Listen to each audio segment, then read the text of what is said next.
In this last video, where we're looking at the teaching of Pope Francis in Justice and Peace Matters, we're going to look at the application of his social teaching. I spent some time in the poverty-stricken rural areas of Cambodia researching the integral human development programs of Caritas Australia, working through local community development organisations on the ground. And I want to share with you what I found there as an illustration of what the Pope's teaching means in the world, in applying it to the world. The official teaching calls for the poor themselves to participate fully in the decisions which form their lives, exercising the principle of subsidiarity. This not only occurs in the Cambodian programme, but results in a change from a dysfunctional lifestyle to one which benefits the self, family, and community. In particular, that was true of groups of very marginalised people in villages who lived at the periphery of the villages and where there was a lot of crime, domestic violence and drunkenness and drug taking, which obviously influenced the life that they led there.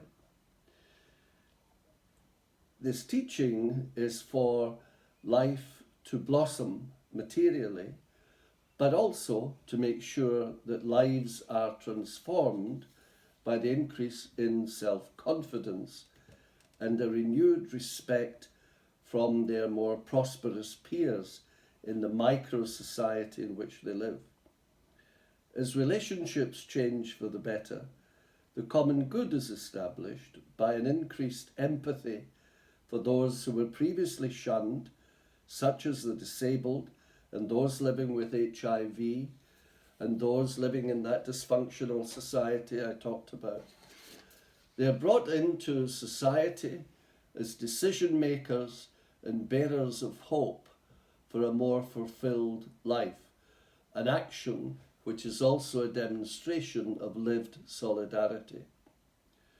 A selfish individualism is abandoned in favour of an organised community who work out their decisions together, make appropriate choices according to the common good principle, and put them into practice through democratically elected self-help groups, which will guarantee some sustainability.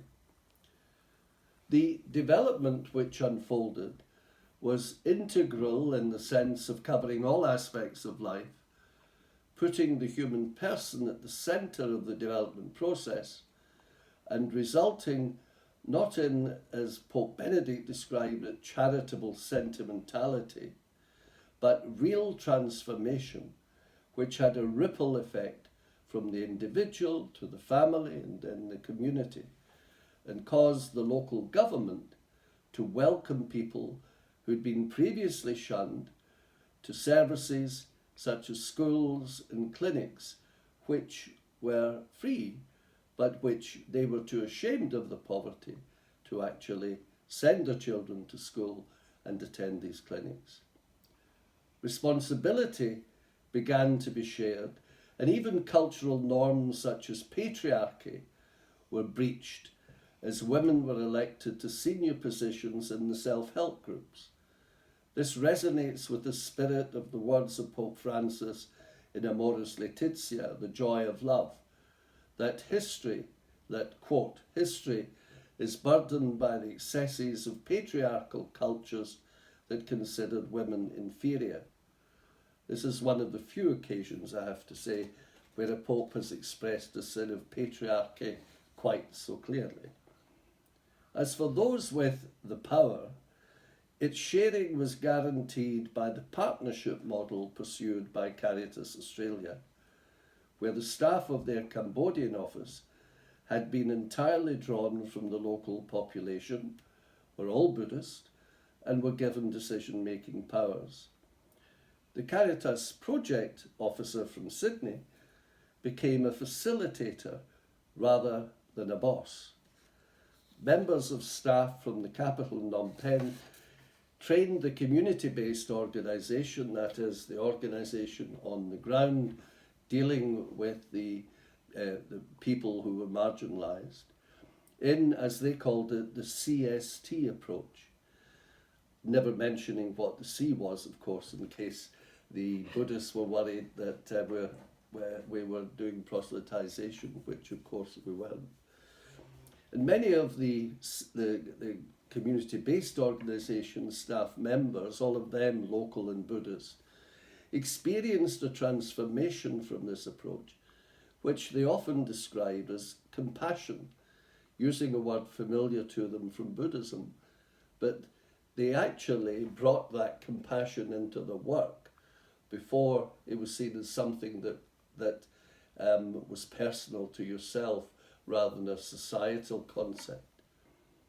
The CBO staff changed their ways of working to spend more time with and listen to the poorest who lived in the peripheries of villages.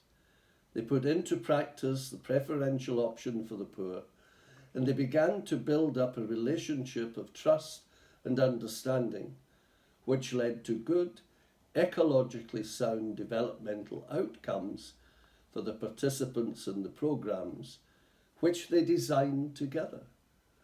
All stakeholders passed the Pope Benedict test of having a, quote, heart which sees, of sharing oneself in a development process, not imposing Western-style values and development models, but displaying empathy, and while aiming for self-reliance of the programme participants, remaining in the background as friends to assist rather than functionaries to tick an item off a checklist as done.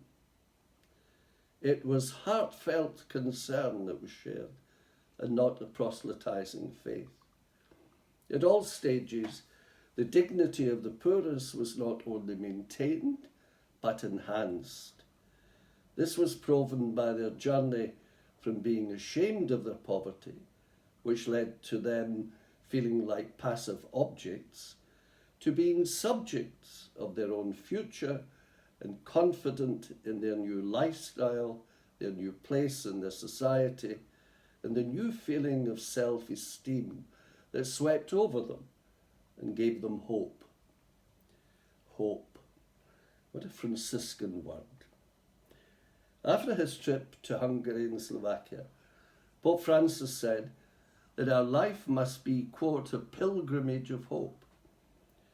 And I ask you to remember that and how it's expressed in local and global society by the teaching of the Pope. Integral human development is not just for the poorest or for Catholic development agencies. It's for all of us, because it's a way, and perhaps the way, of being Christian in today's world. Thank you for watching.